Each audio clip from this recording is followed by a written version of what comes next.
Hello everyone, how are you doing? This is MD Tech here with another tutorial. In today's tutorial, I'm going to show you guys how to turn on or off LED flash alert notifications on your Android smartphone device. So this should hopefully be a pretty straightforward process here, guys. And without further ado, let's go ahead and jump right into it. All you have to do is slide up on your home screen and select the setting gear button. And now you want to go and select where it says notifications. Scroll down underneath General, select Flash Notifications.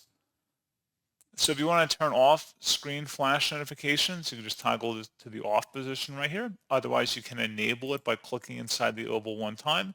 And that is all you'd have to do. So pretty straightforward process, guys, on that. And as always, thank you for watching. I do hope that I was able to help you out, and I do look forward to catching you all in the next tutorial. Goodbye.